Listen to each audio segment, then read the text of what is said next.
Tous les soldats combattants qui reviennent de Milouim, ou d'ailleurs qui sont encore en Milouim, sont dans cette zone-là. Il y en a pour lesquels c'est plus facile, pour lesquels c'est plus difficile, mais tout le monde a besoin d'aide. Donc, on offre gratuitement des séances avec des thérapeutes de Emotion Aid pour aider ces soldats-là à surpasser ces moments qui sont pas très, très simples. Les troubles de stress post-traumatique ou le PTSD ne s'installent que au minimum un mois après un événement traumatique, et surtout, il faut qu'il y ait une récurrence des symptômes qui soit vraiment installée pendant au moins 4 semaines.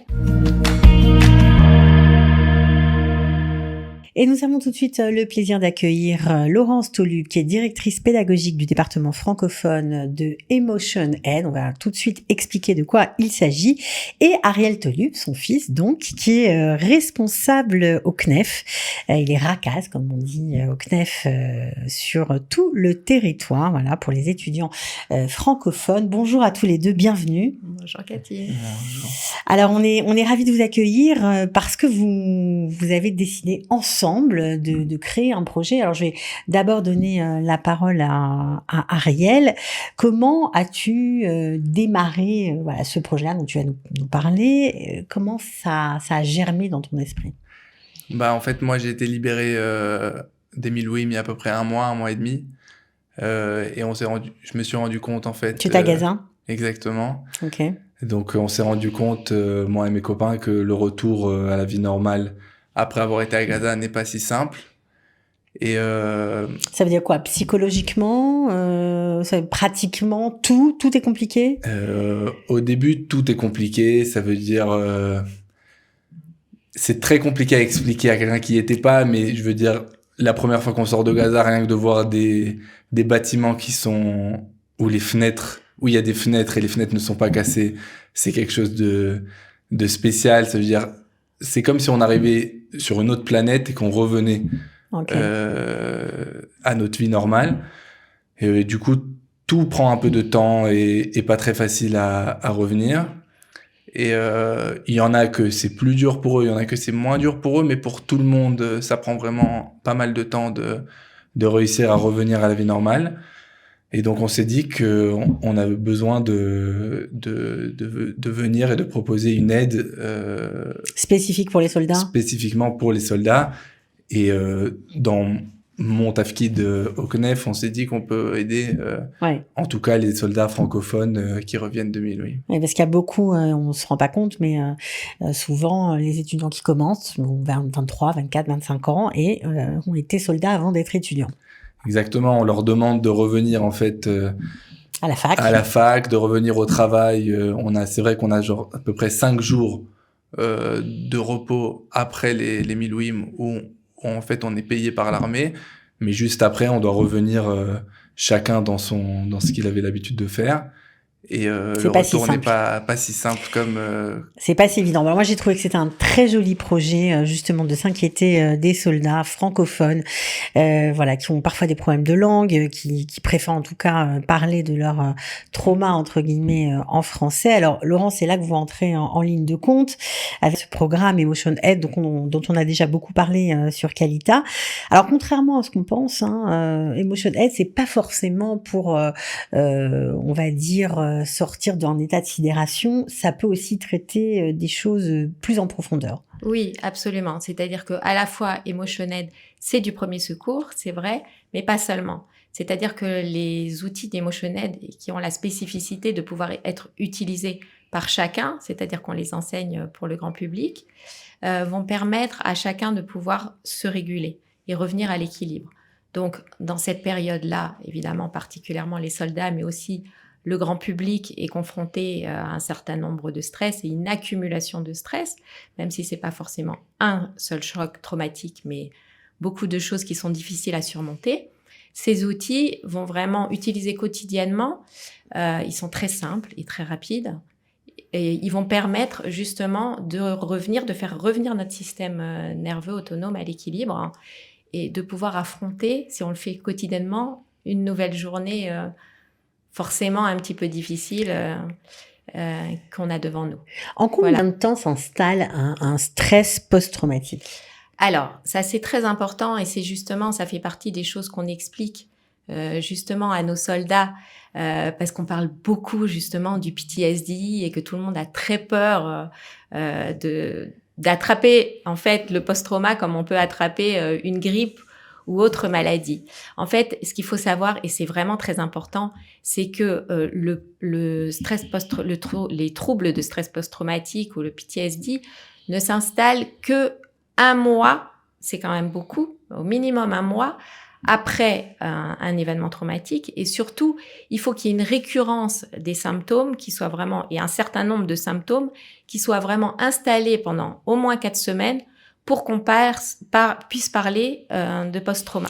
Donc là, on va dire que des soldats qui auraient vécu des choses compliquées, qui auraient, je sais pas moi, battu des terroristes à bout portant ou vu des choses très difficiles devant eux, ou des copains blessés ou morts, ou bref, si ça fait moins d'un mois, on peut éviter la catastrophe, quoi. Oui, de toute façon, on peut éviter la catastrophe. Ça veut dire que se traîner ça le pendant des années, traumatisme, quoi. aujourd'hui, le post-trauma, on sait le soigner. Mais effectivement, avec des gestes simples, expliquer les choses, aller ressourcer justement ces événements difficiles, on peut tout à fait faire de la prévention et éviter que le post-trauma s'installe ou en tout cas éviter sa gravité. Alors, Ariel, qu'est-ce que vous avez décidé concrètement, parce qu'on aime bien le concret ici, de mettre en place ? Alors concrètement, grâce à l'aide, c'est vrai, d'un madrich en fait, parce qu'on a des madrichim un peu dans tout le pays. Et vous êtes sur les campus et vous aidez les étudiants, en gros, à s'intégrer à la fac. Exactement. Et en parlant avec lui, on s'est rendu compte qu'il y a besoin de 2 choses principales. La première chose, c'est vraiment une aide psychologique avec des séances. Donc on offre gratuitement des séances avec des thérapeutes de Emotioned pour aider ces soldats-là à surpasser ces moments qui sont pas très très simples. Donc des séances en fonction, j'imagine, au cas par cas. Hein. Certains ont besoin d'une séance, d'autres peut-être un peu plus. Exactement, c'est vraiment du cas par cas. Et ma mère pourra plus vous en parler, mais on a des résultats. Enfin, Emotioned ont des super résultats pour ces soldats-là.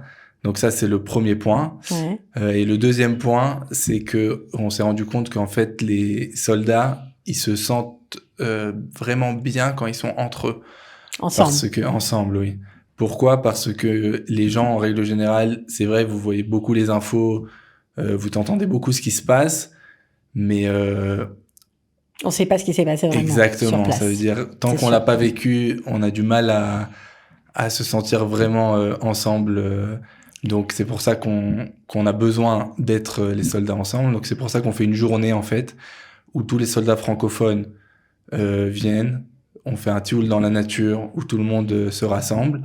Et là-bas, c'est une journée sympathique entre copains, etc. Et là-bas, on donne aussi des outils pour aider à passer cette Ce sera de la prévention, j'imagine, Laurence, que vous allez faire là-bas. Là-bas, on va communiquer, on va les aider aussi, on va leur permettre de normaliser ce qu'ils ressentent. C'est-à-dire que parfois, ils se sentent complètement isolés, ils se disent qu'est-ce qui se passe pour moi, mais j'arrive pas à rester sur les bancs de la fac, je deviens fou, j'ai besoin de bouger, etc. On va d'abord leur expliquer que c'est normal, hein, qu'on peut absolument pas revenir dans une vie normale, s'asseoir sur les bancs de la fac si de rien n'était. et se concentrer, parce qu'il y a cette énergie là qui va leur permettre justement à Gaza dans le combat de combattre, de se défendre, d'être en hypervigilance. Et ben cette énergie là, elle passe pas comme ça. Le corps il l'évacue pas d'un coup quand on rentre à la maison. Donc déjà de leur permettre de comprendre ça, de normaliser ce qu'ils ressentent, de les pousser à faire du sport notamment, vraiment d'évacuer l'énergie, de beaucoup s'activer, des fois aussi du travail manuel, des choses comme ça avec leurs mains. Notamment, je suis en train d'aider un soldat, il n'a pas besoin de beaucoup de séances, mais lui, il s'est lancé, alors qu'il était à la fac, il s'est lancé pour l'instant dans la menuiserie. Et il dit que ça lui fait énormément de bien. C'est pas ce qu'il veut faire à long terme. Mais pour l'instant, voilà, c'est pour vous donner un exemple. Donc vraiment, les aider à normaliser tout ce qu'ils ressentent, hein, et leur expliquer qu'il faut du que temps c'est et normal, qu'ils ne beaucoup de sont pas, ressources. ils sont pas du tout, Exactement, voilà. exactement. Et le fait qu'ils soient tous ensemble et qu'ils puissent partager, ça fait aussi que ils se sentent plus seuls, quoi. Bien sûr, c'est sympa d'avoir une maman comme ça qui vous comprenne. C'est chouette. C'est super. Ah oui, j'imagine. Bon, en tout cas, ça a le mérite d'être original et j'imagine que ce projet va d'autant mieux fonctionner que vous connaissez très bien. Et donc, ce sera vraiment du sur-mesure pour ces soldats. C'est vraiment une très très belle initiative. C'est pour ça qu'on voulait d'ailleurs en parler ici. Alors, je crois que Laurence, vous recevez aussi des soldats, à part ceux du CNEF. Quels sont les troubles qui reviennent ou les choses auxquelles ils ont du mal, auxquelles ils sont confrontés et qu'ils ont du mal à surmonter? D'abord, ce que je veux dire maintenant, parce qu'il y a beaucoup de gens qui nous écoutent, c'est que il y a que, et c'est très important de le dire, je sais qu'on le dit souvent, mais il faut vraiment le redire, il y a que, entre guillemets, 20% de la population qui est confrontée à des chocs traumatiques et à des accumulations de stress qui va développer un PTSD. C'est très important parce que il y a la peur de la peur, il y a le stress justement de tomber là-dedans et finalement notre organisme et notre physiologie sont très bien faits et on est programmé pour pouvoir aussi surmonter et surpasser ce genre d'événements difficiles. Voilà. Donc ce qu'on rencontre souvent, très souvent, c'est des difficultés à dormir, ce qui est tout à fait logique parce que ils sont dans un état d'hypervigilance. Quand ils sont souvent dormi à tour en de combat, rôle, évidemment, ils dorment que d'un œil, etc. Donc ça, on le rencontre souvent. Ce qu'on rencontre aussi beaucoup, c'est comme disait Ariel, c'est que ils ont vécu quelque chose de très grand, de très fort, avec beaucoup d'unité tous ensemble. Hein. Alors il y a un décalage énorme par rapport à leur vie de tous les jours. Hein. Du coup, ils ont du mal à rentrer. Il y a aussi des difficultés de s'impliquer d'un point de vue affectif, parce que justement, ils se sont coupés affectivement de leur famille, de leur femme, de leur femme, pour être parents. complètement focus. Et on en parlait ensemble avec Ariel, pour être complètement focus. C'est ce qu'ils expriment quand on est à Gaza. On pense pas, on se coupe complètement de tout l'aspect familial, de nos parents, de nos enfants. C'est important. Ouais, c'est très important. Et on sait que c'est même une loi du Rambam, de Maïmonide, qui dit que quelqu'un qui rentre à la guerre, il n'a pas le droit de penser ni à sa famille, ni à sa femme, ni à ses enfants. Parce que ça va l'affaiblir. Ça va l'affaiblir et qu'il doit penser que au peuple et être complètement dans sa messima, dans sa mission. Mm. Donc, vous comprenez bien que s'ils se sont coupés pendant 1 mois, 2 mois, 3 mois d'un point de vue affectif, c'est pas du jour au lendemain qu'ils vont revenir à la maison et que d'un coup tout va leur revenir. Mais pourtant, Rambam dit que lorsqu'on rentre à la maison, on doit complètement oublier la guerre et être complètement avec sa famille. Ça, c'est sûr, mais c'est vrai que ça peut prendre du temps de revenir.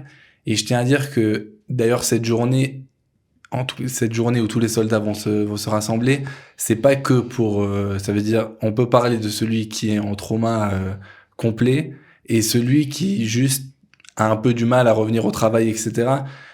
Et qui a besoin des autres pour... Exactement. Donc nous, en fait, l'aider. on veut aider tous ces gens-là, pas que ceux qui sont dans des cas extrêmes, mais tout le monde rentre, en fait, tous les soldats combattants qui reviennent de Milouim, ou d'ailleurs qui sont encore en Milouim, sont dans cette zone-là. Il y en a pour lesquels c'est plus facile, pour lesquels c'est plus difficile, mais tout le monde a besoin d'aide. Et en fait, l'idée est venue du fait que le CNEF, c'est un organisme qui aide les jeunes de 18 à 30 ans, et il est vraiment là par rapport aux besoins que les jeunes ont. Ça veut dire, au niveau de l'année, ce qu'on fait, c'est énormément d'activités. Sur les facs, sur les campus. Sur les campus, mais pas que. Par exemple, à Tel Aviv, c'est pas en rapport avec les campus, à Jérusalem non plus, mais on est vraiment dans tout le pays. On a des madrichim partout pour faire des activités, pour faire des conférences. Et notre idée du CNEF, c'est en fait de venir aider à la Klita pour les jeunes et pour chaque chose, les besoins, ça veut dire chaque... Les besoins qui émergent, en fait. Exactement. Et là, c'est un nouveau besoin. Et ça, c'est un nouveau besoin. Et donc, on s'est dit, c'est le moment d'être là pour eux. Bah, c'est tout à votre honneur, c'est tout à l'honneur du CNEF. Moi, j'adore ce projet. Laurence, bravo aussi pour votre implication et pour aider voilà, ces jeunes francophones qui ne demandent que ça, j'imagine. Voilà, on répète, c'est gratuit. Alors, j'imagine que pour ça, il faudra bien sûr des mécènes ou en tout cas peut-être des donateurs pour financer ce projet parce que ça coûte de l'argent. Hein. Tout ça, c'est pas gratuit, c'est des frais. Exactement, comme vous allez le voir, on lance une campagne en fait Okay. De dons pour pouvoir aider. Personnellement, mais je pense que c'est vraiment une cause qui vaut le coup.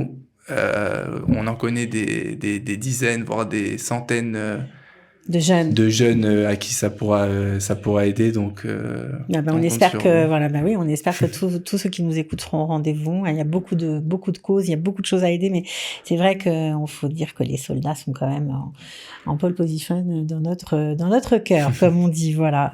En tout cas, merci à tous les deux. Je voudrais juste rajouter que oui, ce programme, il est particulièrement cher à nos cœurs parce que il va permettre de renforcer la résilience de notre communauté, de ces soldats francophones et vraiment de leur montrer que ils sont pas tout seuls et on veut leur donner des outils qui vont leur servir pour la suite et pour affronter cette période et de manière générale les défis de la vie, voilà. Donc, et puis on est très heureux de faire ce partenariat avec des plus jeunes. Hein. Ouais, bien sûr, mais je comprends, et en voilà. famille. Exact, en plus. Bon, en tout cas, bravo à tous les deux. On espère que vraiment vous serez nombreux au rendez-vous. Si vous avez envie, bien évidemment, de vous inscrire, d'en savoir plus, c'est possible. Vous n'avez qu'à cliquer sur le descriptif, sur le lien qui figure sur le descriptif de la vidéo, juste au-dessus du post. Voilà, merci en tout cas d'avoir été avec nous et à très bientôt. Merci Cathy. Merci à vous.